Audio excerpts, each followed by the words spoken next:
The next thing we're going to do is to use integration again to calculate the field due to a charged disk. Now we already know the electric field due to a charged ring. So a disk is just a sum of rings with radii ranging from 0 up to a maximum value that we'll call R0, which is the radius of the disk. And if we add up the electric field due to all of those rings, that will give us the electric field due to the flat disk. So we're treating a charged disk as if it is a collection of charged rings.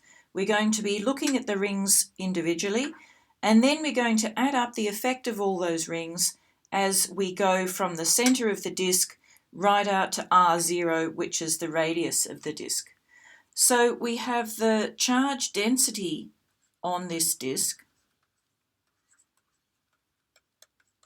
that is sigma, and that is in coulombs per square meter. Now let's look at each ring individually. It's a narrow little ring with width dr, and remember that a ring is essentially a line of charge. Now the length of the line will be the circumference of that circle that has radius capital R, and so each ring will have an area dr multiplied by the length of the circle, which will be 2 pi times r. So that means the charge on each ring, which we'll call dq, is going to be sigma times 2 pi r times dr. So we know from before the electric field due to a ring of charge is qz over 4 pi e naught r squared plus z squared to the 3 over 2.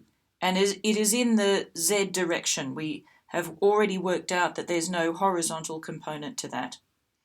Now this ring is a tiny part of the disk, so that is going to become our small part of electric field, and that will be z times dq, which is the charge on that small ring, over 4 pi e naught r squared plus z squared to the 3 over 2.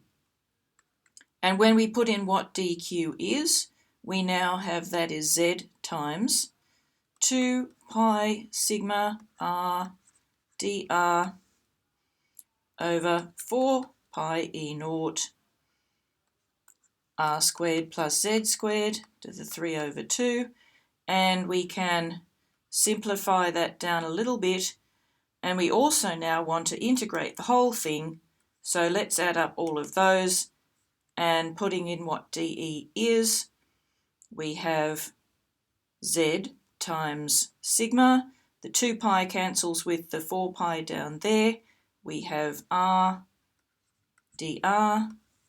On the bottom we just have 2 e naught r squared plus z squared to the 3 over 2.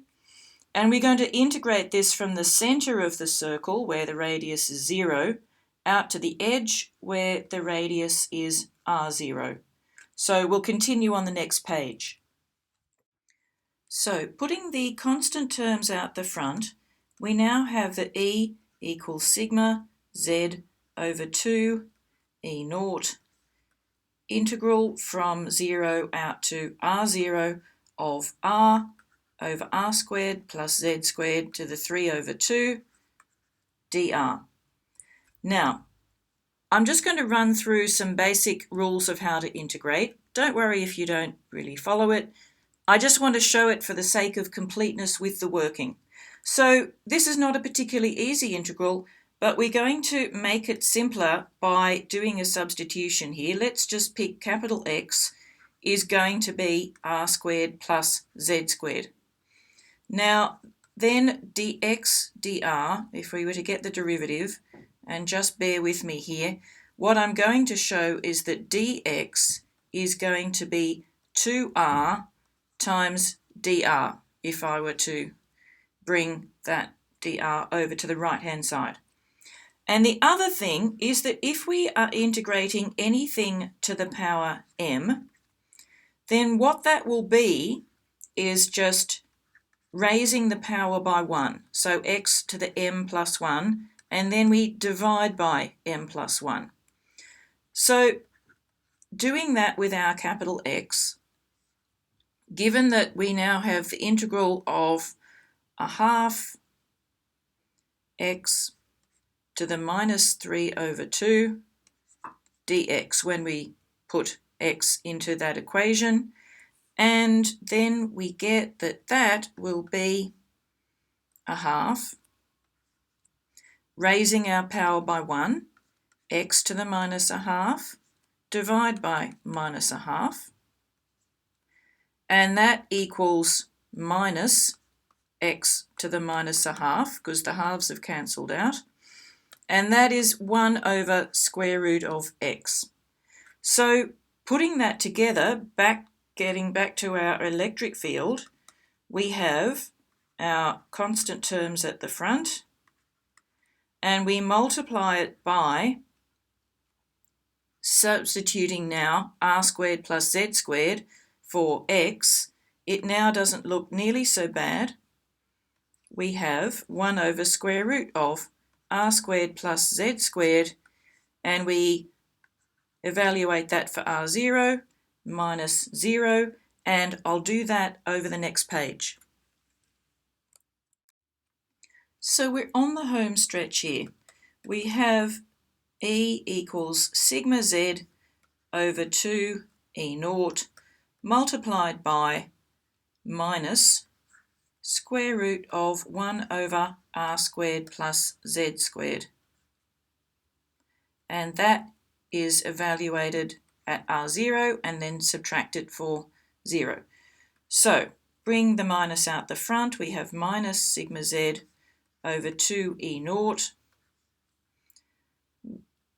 square root of 1 over r0 squared plus z squared minus 1 over just z squared, because that's for r0 is 0. And let's take it a positive out the front, sigma z over 2E naught,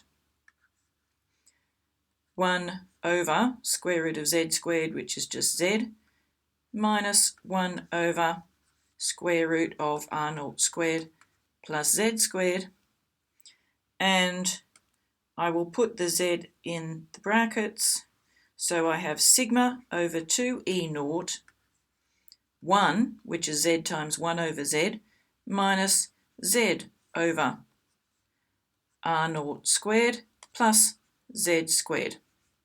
And that, believe it or not, is our final answer. You will never have to derive it, but you're now going to use it to calculate the value of an electric field for a disk.